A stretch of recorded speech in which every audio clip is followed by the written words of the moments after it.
Hey guys, welcome back to SUP'S Garage. On this video, I'm going to be showing you how to lower your 2006 Gixxer 1000. Now this is pretty much going to work for almost any sport bike, especially on the front part when we're lowering it down from the forks. But on the rear section, there are some bikes that are going to be a little different from this one. But at least on this bike, you get an idea of what you're going to be doing. Alright, so the first thing we got to do is remove both sides of the fairings. The reason for that is the only way to get to that lower and rear link, going to have to get these plastics on both sides out of the way. Now on some bikes, it might be necessary to take part of the exhaust off, but in my case, it looks like I'm gonna be okay. Okay, so we got a total of 4 bolts on both right and left side of the fairings that we gotta remove. One here, one in the front, another one here in the center, and the one in the rear. And also the same thing on the other side, one in the front, one behind from that one in the center, and then you got one on the very rear. And after that, you're gonna have these clips here. We should only have to remove this one on the right side, and the same thing for the left side. And the way you're gonna get these removed is you're just gonna push in the center till it goes in all the way, and then you should be able to pop the clip off. And also one more clip that I don't have here, but more than likely you might have one on yours, on the left side of the bike, towards the bottom center. And I'm pretty much gonna try my best to remove the fairing as one whole piece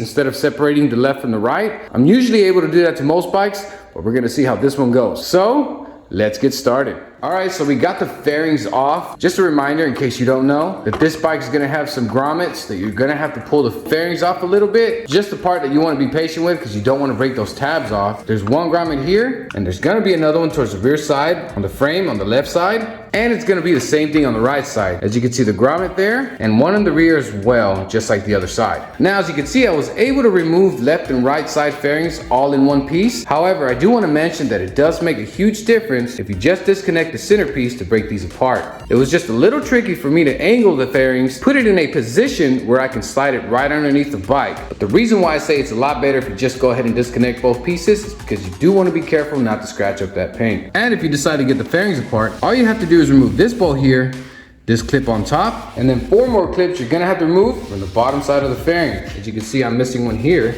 but there's one clip there, another clip here, and then the very front one here. And all that should be pretty easy, again, if you decide to just take those 2 pieces apart. All right, so now that we have access to the link, we're gonna have to remove this bolt and this bolt on top. But before we do that, we're gonna have to put a jack right underneath this piece here. Therefore, once we take those bolts out, the bike doesn't just drop down on us. Keep in mind, once we get this link off, there's nothing really holding the rear swing arm with the frame of the bike at that point. So once you take that piece off and you got nothing underneath, the back of that tail is gonna slam right down to that rear tire, which we don't want to happen. All right, so before we put our jack in position, you can go ahead and loosen these bolts first just to have more room, because once you put this jack in the way, you're gonna have less room to use the ratchet on this side or wrench, whatever you prefer to use. I already got mine off. Now that I got mine off, I'm gonna go ahead and position the jack right underneath the suspension and just lift just a little bit just to get the pressure off these bolts, and then I'm gonna be able to knock these bolts out. I'll just be using a flathead and a rubber mallet to tap these out, and just be very careful you don't hit the threads on either or of these bolts. If your kit came with bolts already, then don't worry too much about it. But the kit I got is just the links itself, so I definitely don't want to damage these. All right, so I'm gonna try to explain this part as best as I can, because I wasn't gonna be able to get it too good on camera. But basically what I did to get this bottom part removed first is I had to tap out both of the bolts as much as I could evenly. And the reason why I want to say evenly, if you only tap on one side, what's more than likely gonna happen is this side link is only gonna push out from the bottom side,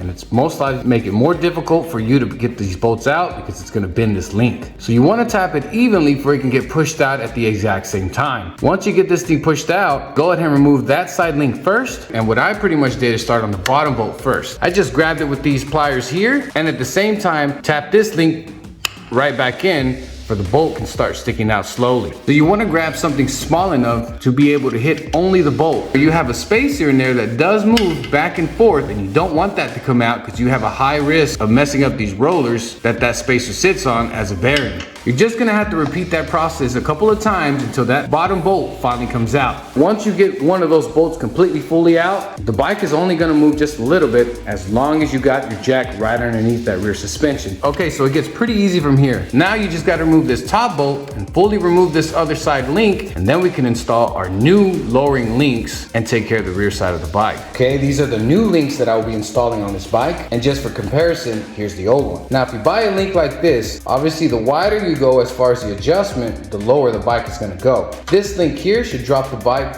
from 1 to 3 inches, and the center should be 1.5 inch. But I'm gonna go ahead and lower this bike as much as I can, because the person on this bike needs to be able to touch the floor, and that should do the trick. So now, I'm just gonna go ahead and reinstall them exactly how we removed the old ones. And just make sure that this part is towards the bottom of the shock, and that part's towards the top. Just make sure that both of your spacers are in there before you put these new links on. And in order to lower the bike, all you have to do is lower the jack you're using, and you'll slowly see the bike start dropping. And now you only need to drop it enough to what adjustment you're wanting on your link. So as you can see here, I'm going down. The bike is slowly lowering down, as you can see. You're just gonna check the links to make sure that the holes line up. If it matches up, go ahead and put your links on, put the bolts on, and go ahead and tighten the nut. If you went too low, no worries, you're just gonna have to raise your jack up just enough to align those holes, and you should be good. So as you can see, I'm a little off. I'm just gonna lower the bike more, just to where the link will match. And there we have it. Now we can install the bottom bolt, because the top one's already in there. And then we can go ahead and put the other side as well and tighten those bolts. All right, and there it is. We got the link fully on. Got both bolts tightened up all the way. Now, if you're going really low on your bike, you're probably gonna have to use a rear stand to pick up the rear once you're done, because you're not gonna be able to get this jack out anymore. Also, we're gonna have to take care of this kickstand, because again, now depending on how low you are, in my case, I dropped it down pretty low. So I'm gonna have to either replace this with an aftermarket kickstand or cut it. Now, to be honest, I prefer using an aftermarket kickstand, but in this case, the rider was okay with getting this cut. So I will be doing that last towards the end of the video. Now we can go ahead and start working on the front of the bike to get that part lowered down as well. Now I'm only gonna be lowering the front to about an inch, inch and a half, and it should still be a pretty straight angle from the bottom side. But the reason why I don't wanna go that low in the front, I wanna make sure that even with bumps, the headers don't scrape the ground. So 1 inch to 1 inch and a half should be pretty good. So I'm gonna be using the same jack to just hold the pressure just enough where we can loosen all the bolts in the front